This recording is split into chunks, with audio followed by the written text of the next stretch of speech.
Let's talk about Anchor. If you haven't heard about Anchor, it's the easiest way to make a podcast. Let me explain. It's free. That's right. No more excuses. Get your lazy ass off the couch. Go start a podcast. There's the creation tool that allows you to record and edit your podcast right from your phone or computer. Once again, no more excuses. Anchor will distribute your podcast for you so it can be heard on Spotify, Apple Podcasts, and many more. Couldn't be easier. Even better, you can make money from your podcast with no minimum listenership. That's right, they're paying us for this ad. Thank you very much, Anchor. Download the free Anchor app or go to anchor.fm to get started now. This is The Dime, a 10-minute dive into the cannabis and hemp industry through trends, insights, predictions, and tangents. So I think that like investing in those kind of things gives you more diversity and lets you kind of ride the wave as a whole within the industry. Yeah, that's a great point. That's a great point, and that's definitely the best way to get exposure to a variety of companies without having to handpick your favorites. And that's probably the simplest way to kind of get your foot in the door. Kellen, I got a question for you though. In a dispensary, right? I walk in, I want to buy some cookies, some Gorilla Glue, something ridiculous name. Am I going to know it's grown by Curaleaf or Columbia Care? Like, how's that going to work? So that's interesting because every state is different, right? So in Colorado, if you go into, say, the Green Solution, which I'll use that as an example because of the recent acquisition of Columbia Care, little Colorado, New York love right there. But so in Colorado, if you walk into the Green Solution, 80% of the products in that dispensary are going to be from the Green Solution, right? So it will be vertically integrated in Colorado. It's how the state set up their cannabis industry in order to regulate it.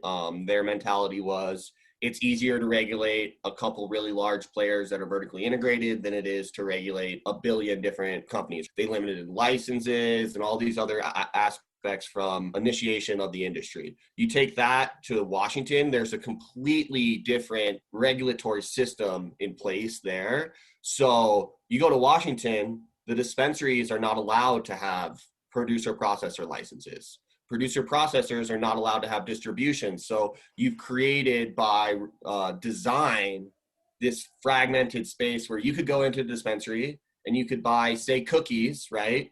But that cookies is going to be a specific brand that has nothing to do with that retail location that you might not only be able to find just there. And that might just be one company that's white labeling it for another company, right? So it's a lot more challenging in like states like Washington, like Oregon, like California to figure out if who really owns that product from a branding perspective, right? So say you like Gorilla Glue's 1-2 something, right?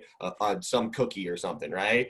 And they have a brand name on it, it's going to be really hard to track that brand name and that product that you like all the way back to, say, the publicly traded stock entity that's responsible for that product.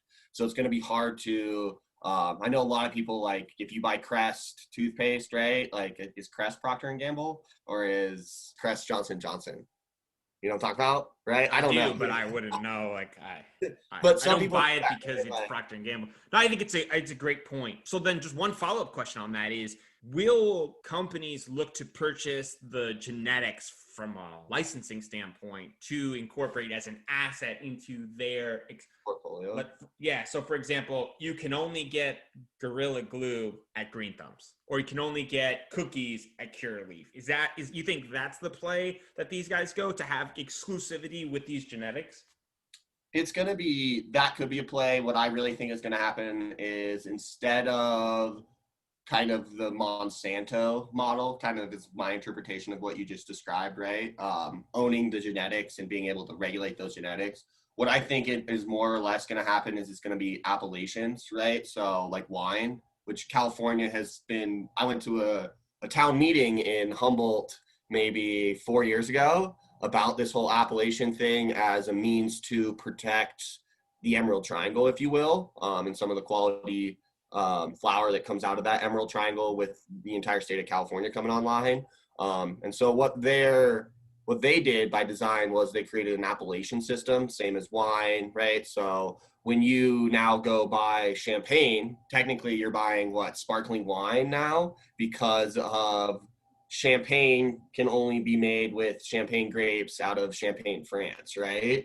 So the companies operating in Champagne, France don't own the genetics for those grapes, right? Because of epigenetics and the environment that dictates how the plant responds to the sun and all those things, right? From an epigenetic standpoint. So I think cannabis is going to follow that line more or less. And that's kind of the same thing that hops follows too, right? So like the varieties of hops, there's like Cascadian hops, which are up in Washington, and multiple other varieties. So I could see it following the appellation much easier. But then again, I mean, who knows, right? This is the 21st century. Someone might be able, just be, cannabis might be the industry that pioneers ownership of genetics because of CRISPR and all of our understanding. It could be that that's the way it goes. I think that's a whole nother topic.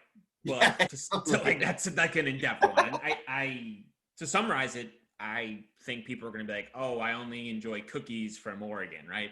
Those are going to be the same type of snobs that are like, I only like the Pinots from Oregon. And that'll definitely be the route that I would guess. And I think that's an interesting topic that we should definitely expand on, because that's where it gets really unique for the cannabis and how it kind of tends to be more, does it replicate the wine area? Is it more agricultural based? Like how that goes? That's an interesting one to see where the future holds. All right. So today, Thursday, December 10th, there's an IPO in the cannabis space. Hydra Farms, right? So they manufacture lights and other equipment for indoor cultivation. In 90 days, is the stock going to go up or down? What's your prediction? Well, to quote Dave Portnoy, stocks only go up. And my prediction is up. All right, prediction is up. A percentage that you think it goes up? No, I've got no idea. And conceptually, IPOs have always blown my mind how that works, because with Airbnb being released today, like I want it no matter what, because I love Airbnb, and that is a purely emotional play tied to no logic. And I can't tell you why or how, but I want it and I need to have it. And from a number standpoint, it doesn't matter. I just need it. Shares went live at 10:10 this morning for Airbnb.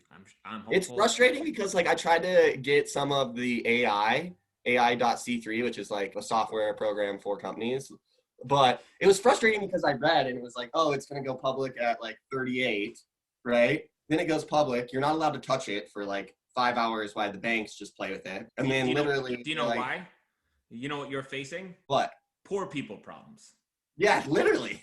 That's called poor people problems. Other people that are rich as shit in the space don't have those problems. It triples. It's not fair. Yes, it's not before fair. I can even buy a share. And I was like, well, this is stupid. It's not fair. And then you're going to buy it, and it's like, I was like looking at it, I was like, okay, am I going to buy it? It's up 85% today. Like, what am I really going to, like, what am I going to get out of buying it right now, right? It's not fair. But let's go back to prediction time. Okay. I want 3 to 4 years from now, who is sitting on the throne as the premier company and why? I'm gonna take two as my guess right here. I think GTI, Green Thumb Industries, I think they'll be very high up there. They got a good management team. They have a lot of people that know the plant. They're vertically integrated. There's a lot of things that they're doing that are providing runway for them and are strengthening their infrastructure, if you will. The other company I really like is Columbia Care. You kind of got me on this one.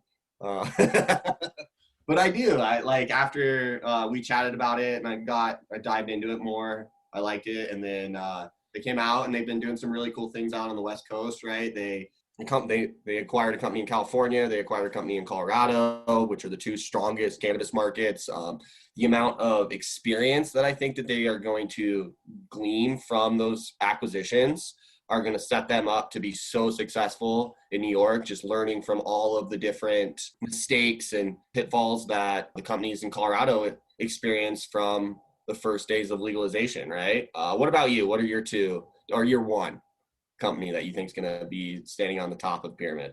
So obviously big fan of Columbia Care, Nicholas Vita, star, loved watching what he was doing and hearing about his vision. And when I first got introduced to him, it felt like he was playing a different game than everyone else. And to me, that was like a big differentiator. And I think from a leadership standpoint, for me personally, in this market with the flexibility and the dynamicness of the ever-changing industry, you need somebody that can lead and can take an industry that is moving at rapid speed and make strategic decisions quick that will influence successfully for the long term. And he's definitely shown the propensity to do that, and his experience and background not in cannabis I think will help him. I don't think the non-experience won't hurt him, but I think he knows, from at least my small experience with him, is he knows his strengths and his weaknesses, which will allow him to separate from the pack. The others that you've mentioned, probably all are loaded for success as well.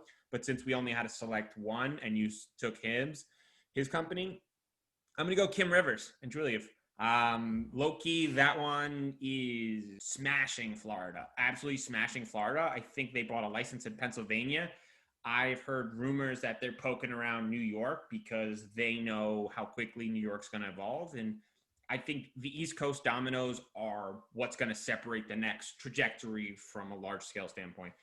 The West Coast has evolved. It's got established players. They've got brands and things like that. But from a leadership standpoint, what Kim brings to the table and what they've done in one state is just wild. And I think you could see them continue to just absolutely explode over the next couple of years.